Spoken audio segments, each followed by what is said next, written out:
সমাজসেবার বার্তা ছড়িয়ে দিতে একটি হোয়াটসঅ্যাপ গ্রুপের উদ্যোগে রবিবার ইসলামপুর পৌরসভার হলঘরে আয়োজিত হল স্বেচ্ছায় রক্তদান শিবির। ইসলামপুরের জনপ্রিয় শহরনামা হোয়াটসঅ্যাপ গ্রুপের উদ্যোগে অনুষ্ঠিত এই শিবিরে স্বতঃস্ফূর্তভাবে রক্তদান করেন বহু মানুষ। শুধু রক্তদানই নয়, নতুন প্রজন্মের মধ্যে রক্তদানের গুরুত্ব সম্পর্কে সচেতনতা বাড়াতে ছাত্রছাত্রীদের নিয়ে রক্তদান বিষয়ক বক্তৃতা প্রতিযোগিতারও আয়োজন করা হয়। অংশগ্রহণকারী পড়ুয়ারা রক্তদানের প্রয়োজনীয়তা ও মানবিক দায়িত্ব নিয়ে নিজেদের বক্তব্য তুলে ধরেন।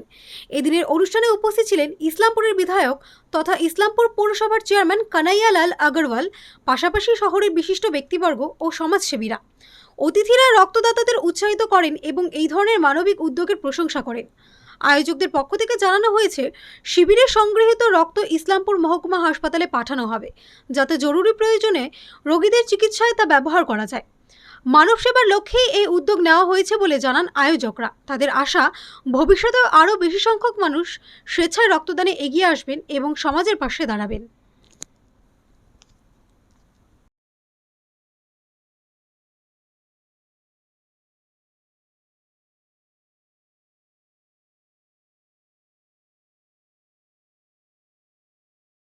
I am Nilanjan Dar, a student of class 10 from Green Valley Academy.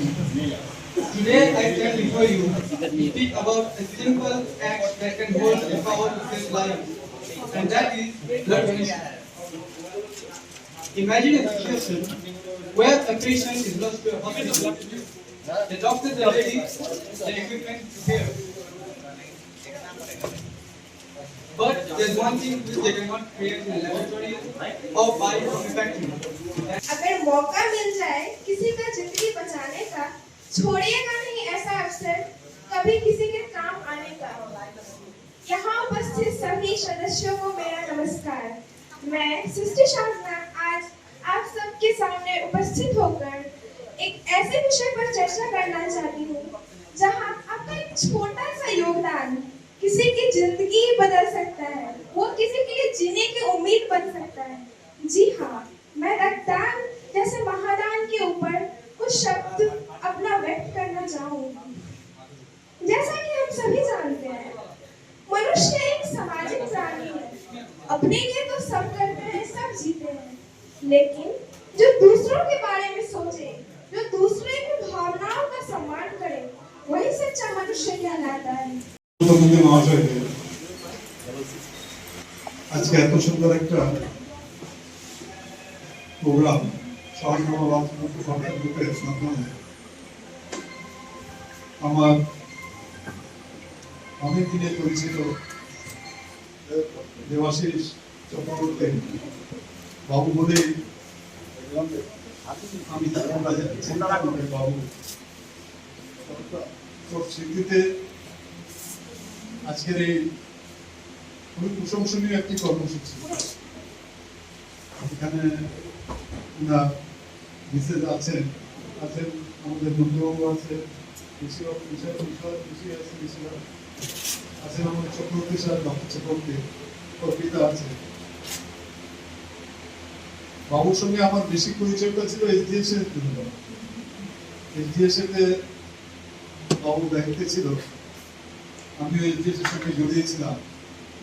বিভিন্ন রকমের যখনই ক্রীড়া প্রতিযোগিতা হতো তখন আমরা একসঙ্গে বসে আলোচনা করে কিভাবে সুন্দরভাবে ক্রীড়া প্রতিযোগিতার আয়োজন করা যায়।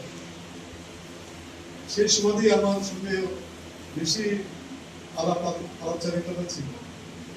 সবসময় এসডিএসএতে বলতো কোনো অসুবিধা হবে দাদা, আমি আছি, আগে চেষ্টা করে দেন, যদি না হয় তাহলে আমি আছি।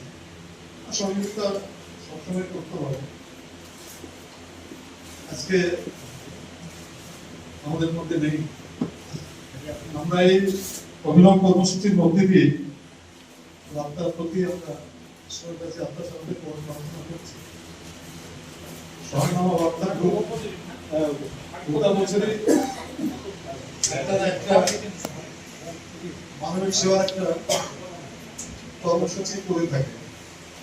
মাঝে মাঝে দেখি আমাদের আশ্রয়ে যারা থাকে, ডিস্ট্রিক্ট যারা থাকে, অনাথ যারা, তাদেরকে নিয়েও পূজা পরিদর্শন করানো এবং ঈদের সময়, পুজোর সময় বস্ত্র বিতরণ করা। সর্বোপরি যে কর্মসূচিটা গ্রহণ করে থাকে গত 2 বছর ধরে। গত বছর হয়েছিল, তারপরে এবছর হচ্ছে এখানে পৌরসভা এইভাবে পৌরসভার হলে পৌরসভা হলে সেকেন্ড টাইম আছে। কারণ প্রথমবারই যখন আমাকে সুশান্তবাবু বললেন যে আমরা আপনার ওই হলে এই রক্তদান শিবিরটা করবো, এর আগে তো কোনোদিন এইভাবে অ্যাপ্রোচই করেনি যে পৌরসভার একটা হলের মধ্যে এরকম একটা শিবির হবে। আমি সঙ্গে সঙ্গে বলেছেন যে হ্যাঁ, সেই হিসাবে এবারও এই কর্মসূচি হচ্ছে। এখানে রক্তদান সম্বন্ধে অনেক স্কুলের ছাত্রছাত্রী আছেন, তারাও অংশগ্রহণ করবেন। কিন্তু আজ পর্যন্ত রক্তদান দিয়ে একটা আতঙ্ক, রক্তদান করার মধ্যে দিয়ে যে একটা আতঙ্ক, মানুষের যে রক্তদান করলে আমার শরীরে ক্ষতি হয়ে যাবে, ডাক্তারবাবু আছেন এখানে। পৌরসভায় বসি নিজের পেশেন্ট বলে রক্ত লাগবে, নিজে দিতে চায় না, ওনার কোনো যদি কার্ড থাকে তাহলে জোগাড় করে দেন, কেউ যদি দিনেওয়ালা থাকে তাকে জোগাড় করে দেন, তাতে যদি কিছু আমাদের অর্থ দিতে হয় সেটা আমরা দিতে রাজি আছি। কিন্তু নিজের রক্তটা দিতে চায় না, মানে হাজবেন্ড নিজের ওয়াইফকেও রক্তটা দিতে চায় না, আমার অভিজ্ঞতা থেকে বলছি। এটা আমাদের ষষ্ঠ রক্তদান শিবির, প্রতি বছরই হয়। হোয়াটসঅ্যাপ গ্রুপও যে রক্তদান শিবির করতে পারে নিয়মিত, এটা তার প্রমাণ। রক্তদান শিবিরে প্রচুর মানুষ এসছে রক্ত দেওয়ার জন্য, এবং আজকে রয়েছে পড়ুয়াদের জন্য বক্তৃতা প্রতিযোগিতা রক্তদান বিষয়ক, তাদেরকে পুরস্কার দেওয়া হবে। উপস্থিত রয়েছেন আমাদের বিধায়ক তথা পুরসভার চেয়ারম্যান কানাইয়া লাগোয়ান সহ আরও অন্যান্য যারা রয়েছেন বিশিষ্ট ব্যক্তি, তারা উপস্থিত রয়েছেন। আর আজকে দুজনকে সম্বর্ধনা জানানো হবে। একজন হচ্ছেন সোমনাথ মজুমদার, তিনি 88 বার রক্তদান করেছেন, এবং আরেকজন সুগত বসু, তিনি 61 বার রক্তদান করেছেন। তাদেরকে সম্বর্ধনা জানাবে, যাতে আগামী প্রজন্ম আরও উদ্যোগিত হয়। কত ইউনিট রক্তদানের লক্ষ্যমাত্রা রেখেছে? লক্ষ্যমাত্রা আমরা 40টা রেখেছি, এবং কত হচ্ছে সেটা দেখার চলছে এখন।